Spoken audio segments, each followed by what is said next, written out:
afternoon, Cross Timbers. Today is Monday, October 26, 2015, and this is Texan TV News from the Tarleton State University campus here in Stephenville, Texas, and I am Katie Armstrong. In sports news, the Stephenville Empire-Tribune reports that with only a few hundred fans in attendance for senior night due to weather conditions, the Tarleton offense was moving on all cylinders. Running back Jabari Anderson set the tone on the Texans' first drive as he went for 58 yards on the game's first play. One play later, he found the end zone on an 11-yard run to give the Texans the early momentum they needed. The two teams traded touchdowns back and forth until the middle of the second quarter when the Aggies tried to convert on a fourth down play from the Tarleton 10-yard line, trailing 28-21. The Texans then proceeded to go on an 8-play, 90-yard touchdown drive, which ended with a 19-yard touchdown pass from Zed Warner to Casey Fornes to finally give Tarleton some breathing room. Fornes also caught a 34-yard touchdown pass on Tarleton's next possession to increase the Texans' lead to 21 points. Throughout the second half, the two teams continued to trade jabs, but the Aggies never showed any true threat of coming back. At the end of the night, 5 Texans found the end zone, with 4 of them posting more than one touchdown. Quarterback Zed Warner had a fantastic performance as he finished 29-40 with 413 yards and 5 touchdowns. The two-headed monster of Joseph Sadler and Jabari Anderson led the Texan rushing attack as they combined for 258 yards and 7 touchdowns. Through the air, Dominique Martin led all receivers with 109 yards and 1 touchdown. Leonard Myers finished 1 yard shy of tying the school record for career 100-yard performances as he hauled in 6 passes for 99 yards and 2 touchdowns, while Casey Fornes added another 65 yards and 2 touchdowns as well. Defensively, the Texans were led by Cody Birchster, who had 11 tackles and 1.5 tackles for a loss. Chase Bernardo also had a solid performance as he recorded 4 tackles and a forced fumble. With the win, the Texans moved to 2-5 on the season. They'll play their last regular season contest of the year on Saturday, October 31st against Angelo State in San Angelo, Texas. In campus news, Tarleton State University's police department has placed a request for body cameras to be put in the budget to become part of everyday uniform. When the cameras are acquired, all on-duty campus police officers will be required to wear the cameras on their person at all times.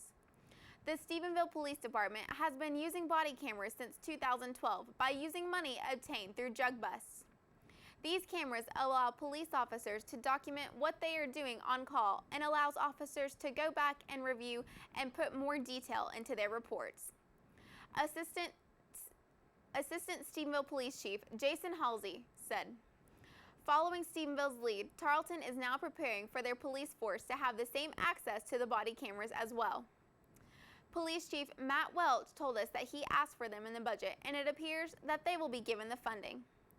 According to the 2015 fiscal year budgets, Tarleton's police department requested 5 body cameras for uniformed police on duty, totaling to about $2,000.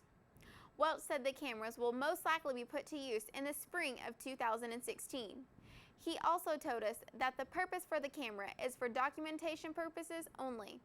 Also, the cameras are for accountability, both for the officers and the public. Welch said he's not yet sure whether or not these cameras will have an impact on campus crimes. They are not like surveillance cameras that are often put in places as a crime deterrent, he said. We asked Tarleton senior Brittany Wansung her opinion on the body cameras and whether she thinks they will have an impact on student life. I was actually not originally aware that the Tarleton Police was going to be using body cams, like the City of Stephenville Police, but I believe that it's actually a really good idea too, because a lot of people don't know exactly what police get involved in, and using the body cams can help to clear up any misunderstandings that people might have of the police and what their actions are. Recently, lawmakers passed Senate Bill 158 by Senator Royce West. This bill creates a policy for body cameras to be used by law enforcement programs. As previously mentioned, Tarleton will be making use of that bill in the spring of 2015. In regional news, the Stephenville Empire-Tribune reports that Michael Jennings was sworn in as the City of Dublin's new police chief at a ceremony in the city's temporary City Hall facility Friday afternoon. The swearing-in of Jennings ends just over a year after the diligent searching of the city for a new police chief since the departure of former Chief Sean Fullager last October. Jennings began his career in law enforcement with the Houston Police Department in 1971. There, he was a patrol officer, narcotics officer, and supervisor of both patrol and narcotics. He was also on the SWAT team as a tactical response officer. He and his wife Debbie then moved to Fredericksburg, Texas, where they owned and operated a small hamburger restaurant. He was also employed with the Gillespie County Sheriff's Department as a patrol deputy, sergeant, and lieutenant over the jail and communications. For the past 8 years, Jennings has been the director of the Regional Law Enforcement Academy at the Capital Area Council of Governments, and during that time has trained more than 300 new police officers for employment in Texas. Dublin Mayor David Leatherwood closed the informal proceedings saying, "Welcome to Dublin, Chief Jennings. We're very happy to have you," and then presented Jennings with his new badge. Jennings assumed his new post immediately and held a brief meeting with the officers of the Dublin Police Department who were present at the ceremony. In state news, a small group of civilians from Austin, Texas is helping to keep tabs on North Korea from the safety of the United States.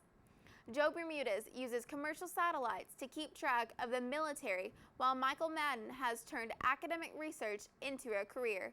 Here's more from the Associated Press. A military exercise in North Korea, rising tensions along the demilitarized zone.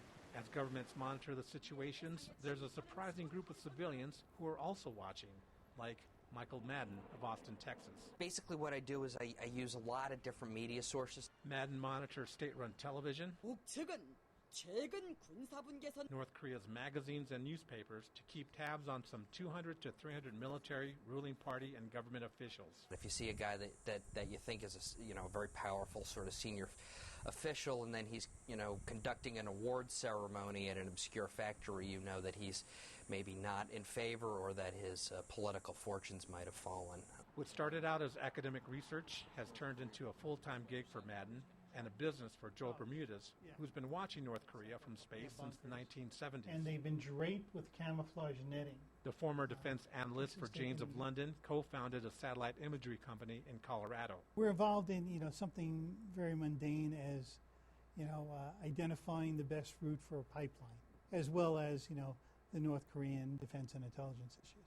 Governments and corporations are willing to pay for information on the secretive nation, mysteries that have captivated Bermudez. Vessels here. The fact that I couldn't know many of the things I wanted to know was a challenge to me.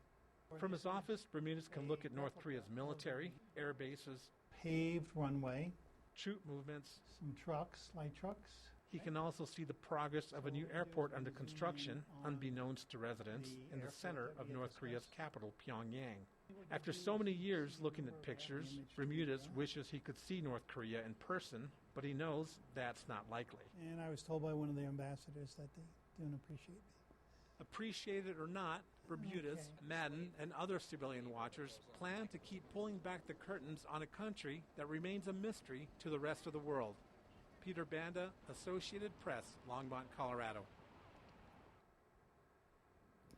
Now from the Associated Press, the international news, as well as updates on the tragic crash in Stillwater, Oklahoma, and the 23-year-old woman allegedly involved. This is AP News Minute.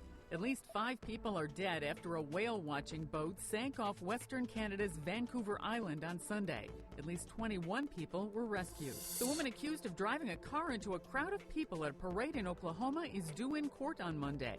Adacia Chambers is suspected of driving under the influence and is being held on 4 counts of second-degree murder. Vice President Joe Biden told CBS's 60 Minutes that he would have run for president, but didn't have the time to put together a campaign and win at this point in the presidential race. And Guatemala elects a former TV comic as its president. Jimmy Morales won by a landslide on Sunday.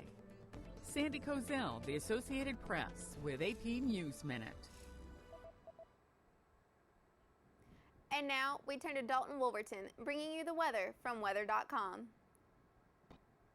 It's currently 63 degrees here in Stephenville, Texas, and we have partly cloudy skies. We should see a high of 72 degrees today and a low of 48 this evening. We have 59% humidity and a 0% chance of rain with winds out of the north at 13 miles an hour.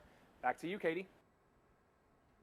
Today's broadcast was produced by Dalton Wolverton, Sydney Burns, Katie Tonkin, Justin Pack, and Alejandra Araguin.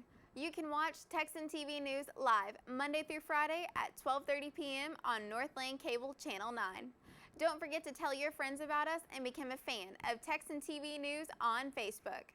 I am Katie Armstrong. Tune in on Monday for the latest news from the Tarleton State University campus here in Stephenville, Texas.